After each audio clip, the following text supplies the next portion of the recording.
What's your best fire me? I've peeping dare you moment from work. I was 17 and working part-time at a fast food restaurant. Someone wrecked the men's restroom. Shat in the urinal. Rubbed speep all over the wall. The manager came out and told me to clean it. I refused. She threatened to fire me, to which I laughed in her face and told her you can clean it yourself, or you can lose an employee and still clean it yourself. I don't need this job. Needless to say, I wasn't fired and I didn't clean that up. I still laugh thinking about it. That's an OSHA violation. You're supposed to be provided with PPE, personal protective equipment, before cleaning up hazardous waste such as bodily fluids. I don't think the fast food manager working for 8 hours in some podunk Georgia town was up to date on the latest OSHA laws. This was the early 2000s in a right to work state. They all just made up some other speep to fire me anyway. Worked for a newspaper, editing and actually putting the paper together, arranging it all, placing stories and pictures where they need to be, titling, quoting and sourcing everything. I was a one-man team and used an overly complicated system that I figured out how to use really effectively. They treated me like speep, set impossible deadlines, and berated me for not meeting them. One day the boss tells me to fully put a paper done by the end of the day. Gave me no warning. I had no articles from the journalists and no photos from photographers. It was my job to collect it all from everyone, and he wants me to do it in a single day. I told him no. If he wants it done, he has to give me more time. He tells me if I don't have it done by the end of the day I'm fired. I tell him that this paper can't function without me. He tells me I need to take the day off and cool my temper and that he'll do my job for me. Get a call an hour after I get home that he needs me to come in and do it, and I can have as much time as I need. Promptly quit on that arsehole. Peep your speepty newspaper. Best one. Only took an hour of having to do your job to make them safe. Peep this. Worked a job where I was the only one who knows how to take apart, clean, fix, and put all the equipment back together and do the weekly and monthly maintenance. Had a boss tell me one day that I was doing a poor job and not doing enough and that anyone could do it.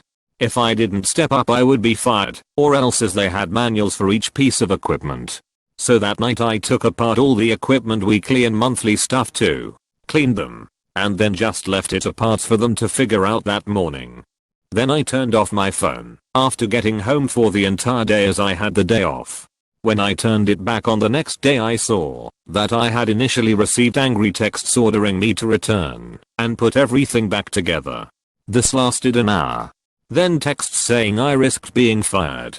Then texts begging me to return. Then more texts trying to compromise with it. Then an apology before nothing else for the rest of the day other than that the head boss wanted to see me as soon as I came in the next day. Came in the next day, and over half the stuff was still not put together, and what had been put together was put together haphazardly, and would need to be taken out again then put back incorrectly. Was immediately asked to be seen by my boss and their boss, to explain myself the moment I was seen entering. Once in the office I told them that, if they weren't there, to apologize then just fire me then and there, or drop it, and let me put all the stuff back together. They looked at each other and then told me that I could get back to work. Boss never called me lazy again. Should asked for a raise too lol. Nah. I left a month later. Didn't like my boss. I once called in sick to my part-time job at Club Monaco. My manager told me that if I couldn't find anyone to cover my shift, I was going to be fired. So I FaceTimed her from the and had the doctor explain to her that I needed an MRI cause they wanted to make sure I didn't have a brain tumor. When I was 17 I worked a summer holiday job at Pizza Hut. I had transferred to my hometown restaurant from my university town restaurant. I was there for 5 weeks and hadn't been paid yet. The dickhead boss claimed it was because I gave him the wrong employee number. I hadn't. Anyway, after 5 weeks of no pay I rang him on New Year's Eve, i.e. busiest night of the summer, and said I wasn't coming to work because I wasn't a volunteer and I wasn't going to work for free. He told me if I didn't go to work I may as well not come back as I would be fired. I didn't go to work and had a fun New Year's instead. Then a few days later I called the employment tribunal, I'm in New Zealand, and told them what had happened. They called my dickhead boss. He then called me, offered me my job back, and was nice as pie for the rest of the summer. You have to be a real dickhead boss to think that you can threaten someone that you've yet to pay for more than a month of labor. Especially when there's a whole government department just waiting for someone to let them know that their employer is withholding their wages and is only a phone call away. Growing up I knew of a small fast food place that was notorious for this. They would hire high school kids, then after a week or two when they ask about their check they would be told, well, we haven't hired you yet. This is just a trial to see if you'll work out. It was super in your face illegal, but they got away with it because they hired kids who didn't know any better and who never bothered fighting it. I hope they got caught eventually. It was such a shady place, and I'm sure they had a lot more illegal stuff going on there. A friend of mine got caught in a trap like this. She went for an interview with a lady for a position doing test prep and tutoring for the SATs. The lady kept her there for 8 hours at the interview and started giving her tasks to do, like making her hot dogs. Yes, I'm 100% serious, since it was at her house. She then hired her, but said she would have to go through a couple weeks of training before she was an official tutor, and she wasn't going to be paid during the training, or she was going to be paid some nominal fee, maybe 80 for 2 weeks, and after that she would get standard wages. Friend would show up, wait to be trained, then would be asked to do random tasks around the house. Basically the lady offered a tutor position, but used this girl as a free housekeeper. She was disabled, which is why she was asking for help doing things, and why my friend kept agreeing, except she would refuse to train her. It went on for at least 2 weeks. No training whatsoever. Just stuff like cooking her dinner or cleaning her house, before my friend walked away. And since she had never been officially a tutor, the lady refused to pay her for the dozens of hours she had worked. I worked at an unspecified telecom a few years ago. I was a senior manager in charge of programming, third level support, and production support. A business unit bullied through code changes made by the business side through a side deal with a legacy programmer in the data center, circumventing my team. Cow production testing that just had to get implemented immediately without going through any testing at all. I refused. The SHIO overruled me. 72 hours later, phone activations had ground to a halt. Customers nationwide were screaming, and the SHIO called phone conference after phone conference demanding timelines for when I was going to get this speep fixed. He kept screaming to have members of my team to get on the phone and explain themselves to him. I refused. Finally I snapped and told him that if he wanted me to fix his mistake I would need to get off the beeping phone, go work with my teams. And the only reason they hadn't walked out yet was that I was keeping him off their asses. But we would all happily go together. 24 hours later, Cow and my team had the bull beep cleaned up and fixed for a clean rollout. This was all to avoid a 24-hour delay for production testing. I wish I could say that was the only worst time. Thanks for protecting your team. I have mad respect for leads who do that. There's enough madness for everyone to deal with without the unnecessary wrath of management in the mix. Yes, I worked for 4 different U.S. senators, and the best legislative directors were the ones who would absorb the crazy and keep the big boss off your back so you could do your job. Husband was having his gallbladder taken out and was having complications before surgery. I needed to leave early from work for about 2 hours and my boss threw a fit stating I couldn't leave.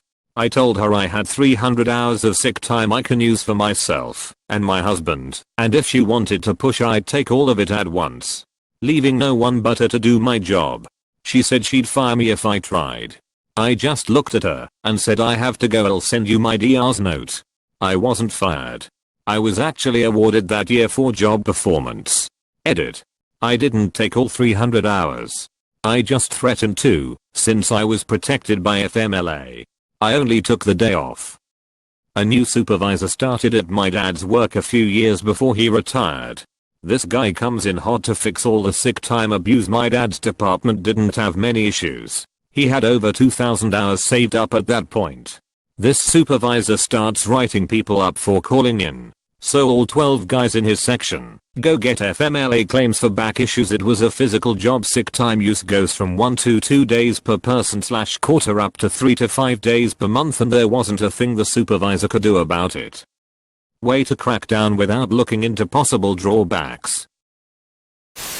Over the first year I worked there, I essentially took over most of the tasks in my department, which were previously held by other departments, and was done badly because of it. This led to a massive increase in productivity. I then found out I was paid significantly less than what others were making, and others in my position across the industry were making. So I go to my boss and tell them I had done all this work increasing productivity and I would like to discuss a raise. They said no. So I worked there for another year, asking for a raise every now and again, until I was offered a job that paid double. It didn't start for a couple months, so I held on to that job until I was set to submit my 2 weeks. I asked for a raise again, thinking what the hell, why not? My boss goes off, tells me I won't get a raise, and says colorful things about it. It culminated with her telling me, if you don't like your pay, maybe we should evaluate your future at this company, to which I replied already have. I took another job and this was your last chance to offer me what I deserve. I quit and walked out of that office. Friends told me that my sudden departure caused a massive backup of work that ended with my manager being fired for it. God, I can only imagine how awesome it must feel for your boss to say maybe you should evaluate your future here, and to be able to say to their face, already have. Bye. Maybe you should re-evaluate your future here. I would just go with the classic no you. I'm rubber, you're glue. I got a new job, so peep you. Worked for Radio Shack and always butted heads with the district manager. He wanted me to use these ridiculous sales techniques that might work in a big city, but were really pushy. The year he became RDM, I won a contest for best salesman in the whole company, out of about 14,000 employees. And I did it without being pushy and forcing stuff on people.